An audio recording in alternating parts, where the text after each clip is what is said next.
On yesterday's episode, we talked about contemplation and how important contemplation is.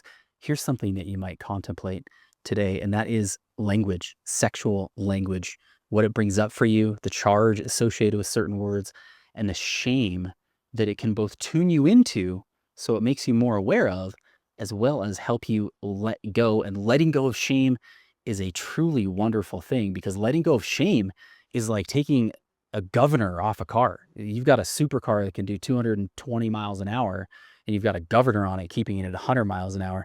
That's kind of what shame does. And the more shame we have in the more areas and layers of a particular aspect of life, and the stronger that shame is, the more it's going to keep things grinding slower and slower. So when we let go of shame, it's this expansion that happens, which makes it really awesome. Let's talk about how language and the language of sexuality can help with that.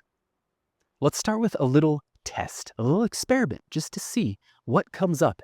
Life, it's all a test. It's all a test. Everything I ever mentioned to you guys on all the episodes of this show, you get to take it if it resonates with you, if it lands with you, and put it to test in your own life. So let's do a little test right now.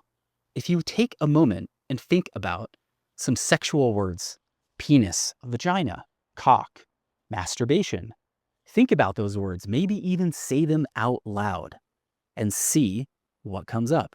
What do you feel? What do you feel in your body? Can you say those words? Can you comfortably say the word masturbation out loud? What happens when you say that? What emotions kind of come up? Here's the thing.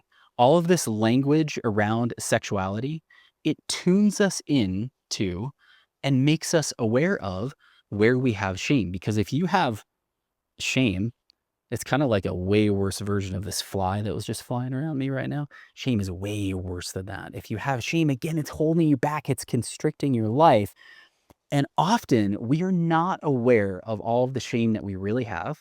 All humans have layers of shame. It's a universal part of the human experience.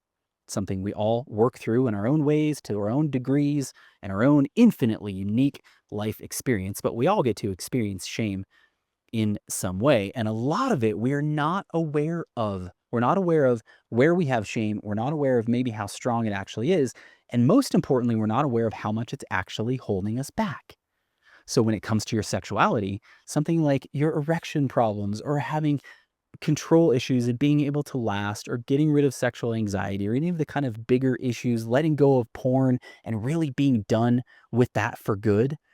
If you think that shame is not involved in that habit and in the process of moving away from any of those things, it absolutely is. It absolutely is. I have seen with so many guys, as well as in my own life, I've seen and heard in conversations what happens when guys become aware of and then let go of the shame that they're holding around different aspects of their sexuality. So body shame or shame about the size of your cock specifically, or shame about how long you last, or shame about how many sexual partners you've had, or shame about a sexual experience that you've had, or sexual trauma that you've gone through, any of these countless numbers of things. When we tune into it, we become more aware of it. We process it through contemplation, and then we let it go. It's like this expansion that happens. It's literally like taking the governor off of a car. Things just all of a sudden they go faster, they go easier, they go way more peacefully, way more joyfully. So the language it's like the canary in the coal mine. It tells you where you have shame to look at. So let's go to that word masturbation. The vast majority of guys going to have some kind of shame around saying that, especially depending on the context. So it may be that you can be with friends and you might throw a comment like jerking off as some sort of like joke or whatever, and you kind of in this offhanded kind of way, and that's no big deal. But if you were to try to say the word masturbation to that same friend group in the context of like an actual conversation about mindful edging or something like that, would there be a different charge that comes up? If there's a different charge energetically, emotionally that comes up, it's tuning you into, guess what? There's more shame there to be looked at, more shame there to be let go of. So think about these words as well as the context and the situations and the conversations that you say them in. So again, let's talk about the masturbation thing. Maybe You can get on a coaching call with me, or you can be talking to a close friend about kind of sexual specific topics, and you can say the word masturbation really comfortably. No problem. Doesn't bring up a charge at all. What happens if you were to go to your girlfriend, your wife, your partner, and say, honey, I'm going to go masturbate for 10 minutes, or honey, this happened in my masturbation practice earlier, or whatever version of that? Would you have shame? Would you have a charge come up around that? If you do, there's some layers and aspects of shame there to be aware of. So tune into what language brings up for you, this process of listening. I think that's the biggest key, is actually paying attention to when you say certain words, when you think about certain words or certain topics. We've got to listen to what actually comes up, and you're going to start to find things where it's like, oh, no, I would feel so uncomfortable saying that word in that situation. You guys, if you've been watching slash listening to the show for a while, you've gotten to witness me actually working through all kinds of shame with you guys right here, because guess what? I get to say these words not only in conversations, not only in coaching calls, but here, just for the world, for whoever eventually listens to this and finds this, for you right now listening, which, by the way, thank you for taking some of your time and sharing it with me. When you pay attention to how language affects you, it gives you a tool.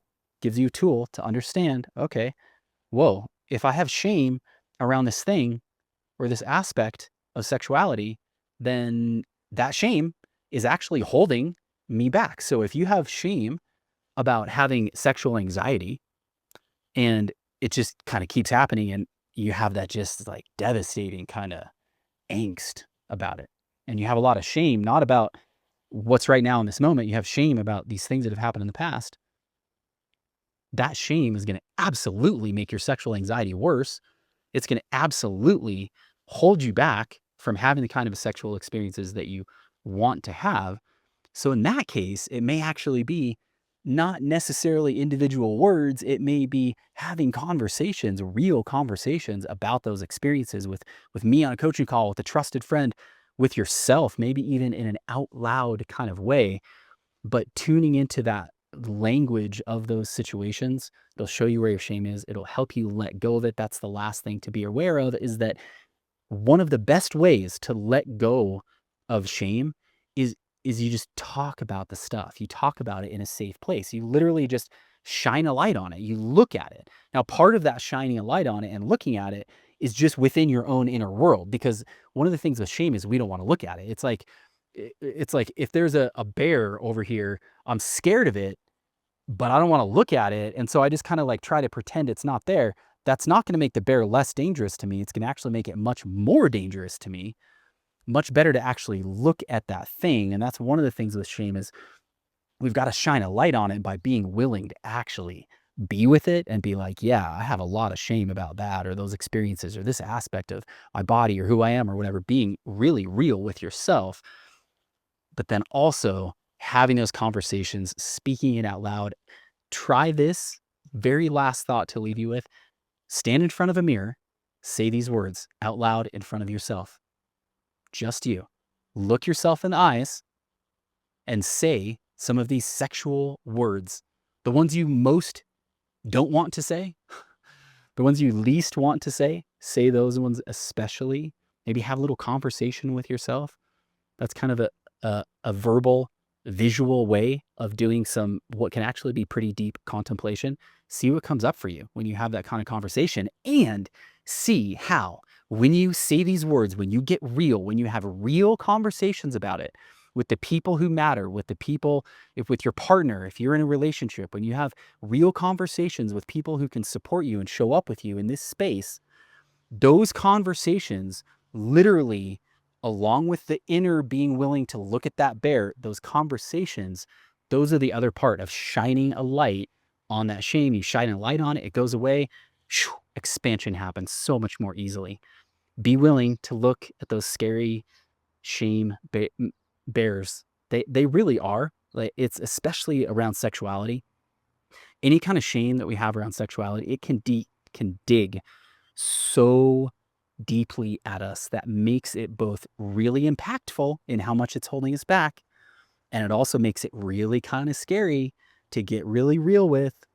But when you do, you'll discover that you can kind of like let that bear go. And then he's not even in your world anymore. And then you get to play and have so much more fun and expansion. As always, thanks for spending a few minutes of your day with me, sending you good vibes. Have an awesome rest of your day. Talk to you soon.